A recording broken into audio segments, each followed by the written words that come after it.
La tía Eugenia conoció el hospital de San José hasta que parió a su quinto hijo. Después de luchar 20 horas ayudada por toda su familia, aceptó el peligro de irse a un hospital, dado que nadie sabía qué hacer para sacarle al niño que se le cuadropeó a media barriga. La tía les tenía terror a los hospitales porque aseguraba que era imposible que unos desconocidos quisieran a la gente que veían por primera vez. Ella era buena amiga de su partera. Su partera llegaba siempre a tiempo, limpia como un vaso recién enjabonado, sonriente y suave, hábil y vertiginosa, como no era posible encontrar ningún médico. Llegaba con sus miles de trapos salveantes y sus cubos de agua hervida a contemplar el trabajo con que la tía Eugenia ponía a sus hijos en el mundo. Sabía que no era la protagonista de esa historia y se limitaba a ser una presencia llena de consejos acertados y aún más acertados silencios. La tía Eugenia era la primera en tocar a sus hijos, la primera que los besaba y lamía, la primera en revisar si estaban completos y bien hechos. Doña Telia la confortaba después y dirigía el primer baño de la criatura, todo con una tranquilidad contagiosa que hacía de cada parto un acontecimiento casi agradable. No había gritos, ni carreras, ni miedo, con doña Telia como ayuda. Pero por desgracia, esa mujer de prodigio no era eterna y se murió 2 meses antes del último alumbramiento de la tía Eugenia. De todos modos, ella se instaló en su recámara, como siempre, y le pidió ayuda a su hermana, a su mamá y a la cocinera. Todo habría ido muy bien si al niño no se le ocurre dar una marometa que lo dejó con la cabeza para arriba. Después de algunas horas de pujar y maldecir en la intimidad, todo el que se atrevió pudo pasar entre las piernas de la tía a ver si con sus consejos era posible convencer al mocoso necio de que la vida sería bueno lejos de su mamá. Pero nadie atinó a solucionar aquel desbarajuste. Así que el marido se puso enérgico y cargó con la tía al hospital. Ahí la pobrecita cayó en manos de 3 médicos que le pusieron cloroformo en la nariz para sacarla de la discusión y hacer con ella lo que más les convino. Solo varias horas después, la tía recobró el alma, preguntando por su niño. Le dijeron que estaba en el cunero. Todavía hay en el hospital quien recuerda el escándalo que se armó entonces. La tía tuvo fuerzas para golpear a la enfermera que salió corriendo en busca de su jefa. También su jefa recibió un empujón y una retahíla de insultos. Mientras caminaba por los pasillos en busca del cunero, la llamó cursi, marisavidilia, ridícula, torpe, ruin, loca, demente, posesiva, arbitraria y pero sumamente tonta. Por fin entró a la salita llena de cunas y se fue sin ningún trabajo hasta la de su hijo. Metió la cara dentro de la cesta y empezó a decir asuntos que nadie entendía. Habló y habló miles de cosas, abrazada a su niño, hasta que consideró suficiente las dosis de susurros. Luego lo desvistió para contarle los dedos de los pies y revisarle el ombligo, las rodillas, la pirinola, los ojos, la nariz. Se chupó un dedo y se lo puso cerca de la boca, llamándolo remilgoso, y solo respiró en orden hasta verlo menear la cabeza y extender los labios en busca de un pezón. Entonces lo cargó dándole besos y se lo puso en la chicha izquierda. Eso le dijo. Hay que entrar al mundo con el pie derecho y por la chicha izquierda, ¿verdad, mi amor? La jefa de enfermeras tenía unos 4 o 5 años, 6 hijos y un marido menos que la tía Eugenia. Desde la inmensa sabiduría de sus vírgenes 25, juzgó que la recién parida pasaba por uno de los múltiples trances de hiperactividad y prepotencia que una madre necesita para sobrellevar los primeros días de crianza. Así que decidió tratar el agravio con el marido de la señora. Se tragó los insultos y le preguntó a la tía si quería que le ayudara a volver a su cuarto. La tía dijo no necesitar más ayuda que sus dos piernas y se fue caminando como una aparición hasta el cuarto 311. El marido de Eugenia era un hombre que con los ojos negaba sus irremediables 40 años, que tenía la inteligencia hasta que en el momento de caminar y las ganas de vivir cruzándole la risa y las palabras de tal modo que a veces parecía inmortal. Llegó una tarde a visitar a su mujer, cargado con las flores de siempre, un dibujo de cada hijo, unos chocolates que enviaba su madre y las 2 cajas de puro que distribuiría entre las visitas para celebrar que el bebé fuera un hombre. Caminaba por el pasillo divirtiéndose con solo pensar en lo que serían los 1000 defectos propios de los hospitales que de seguro había encontrado su esposa, esa mujer a su juicio extraña y fascinante, con la que había jurado vivir toda la vida, no solo porque en algún momento le pareció la más linda del mundo, sino porque supo siempre que con ella sería imposible aburrirse. En mitad del pasillo lo detuvo la impredecible boca de Georgina Dávila. Había oído hablar de ella alguna vez, mal por supuesto.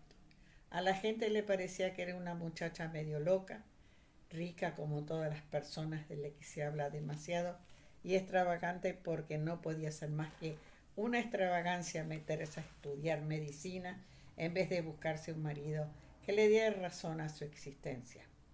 No le había importado la amenaza de perder hasta la hermosa hacienda de Vicencio, ni la pena infinita que le causaba a su madre saberla entre la pus y las heridas de un hospital, como si su familia no tuviera donde caerse viva.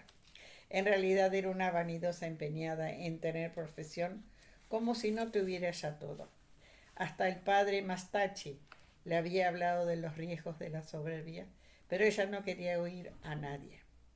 Se limitaba a sonreír, enseñando a medias unos dientes de princesa, manteniendo firmes los ojos de monja guapa que tantos corazones había roto. Se consiguió una sonrisa suave y cuidadosa que esgrimía frente a quienes se empeñaban en convencerla de cuán bella y altruista profesión era el matrimonio. Una risa que quería decir algo así como: ustedes no entienden nada y yo no me voy a tomar la molestia de seguir explicándoles. Está claro que a Georgina Dávila le costaba suficiente trabajo mantenerse en el lugar que le había buscado a su vida, como para perderlo frente a una parturienta lépera. De modo que en cuanto vio al marido, le cayó encima con una lista de los desacatos que había cometido la tía Eugenia, y terminó su discurso pidiéndole que controlara a su señora. Mire usted, dijo el hombre, con el brillo de una ironía, no me pida imposibles. Ella accedió a entenderlo con sus helados ojos azules, y el marido de la tía se enamoró de aquella frialdad con la misma fuerza intempestiva con que amó siempre la calidez de su esposa. Voy por su hija, acertó a decir la doctora Dávila, extendiendo una mano que no sintió suya. Tenía una palpitación en el sitio con tanto cariño, había cuidado en otras mujeres y padecía la pena horrible de ver llegar el deseo por el mismo lugar que las otras. Al poco tiempo entró a la recámara cargando a un niño con la cara de papa cocida que tenían los demás recién nacidos, pero al que de pronto ella veía como un ser luminoso y adorable. Lo puso en los brazos de la mamá. Viene completo, dijo. Perdón por el escándalo de hoy en la mañana, pidió la tía Eugenia, mirando a Georgina Dávila con agrado. No hay nada que perdonar, se oyó decir Georgina. Lo volvería a hacer, completó la tía Eugenia. Tendría usted razón, le contestó Georgina. Luego dio la vuelta y se fue rápido a examinar la sensación de ignominia que le recorría el cuerpo. Había cruzado 4 palabras con el marido de esa señora y ya le parecía una tortura dejarlo con ella. Soy una estúpida, me hace falta dormir, se dijo mientras caminaba hacia su cuarto de una mujer en que en lugar de vientre tenía un volcán adolorido. Cerca de la medianoche, donde la tía en busca del bebé que había engendrado el hombre aquel, tan parecido a su abuelo materno. Su abuelo fue el único adulto al que ella vio desnudo bajo la regadera en que se bañaban juntos. Su abuelo de piernas largas que le enseñaba el pito con la misma naturalidad con que la dejaba tocar grandes venas que se endurecían en sus manos. Su abuelo que le contaba las vértebras bajo el agua. Eres un montón de huesitos, le decía. Te debes llamar Huesitos. Cuando entró al cuarto 311, la tía Eugenia dormía como un ángel exacto. Su marido no se había atrevido a mover el brazo sobre el cual ella recargó durante un largo rato su incansable demencia, hasta irla perdiendo en la del sueño. Georgina le quitó al niño del regazo y lo miró para no mirar al hombre que la estaba robando la paciencia. Son un milagro, oyó que decía su voz en la penumbra. Todo, contestó ella, abrazando al niño que se llevaba. 3 días después, la tía Eugenia salió del hospital con su quinto hijo y la mitad de su marido.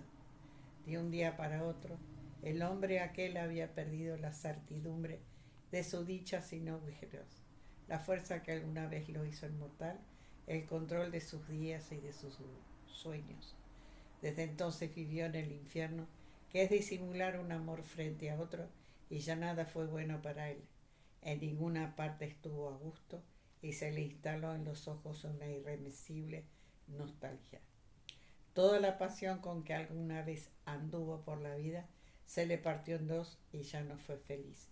Y ya no pudo hacer feliz a nadie.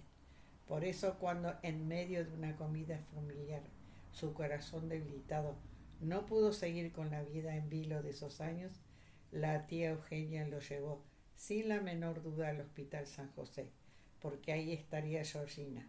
¿Se va a morir?, preguntó la tía Eugenia en cuanto estuvieron solas. Sí, le contestó Georgina. ¿Cuánto?, preguntó la tía Eugenia. Al rato, mañana, el jueves, dijo la doctora y se encajó los dientes en el labio inferior. La tía Eugenia caminó los 4 pasos que la separaban para abrazarla. Georgina Dávila se dejó mecer y acariciar como una huérfana.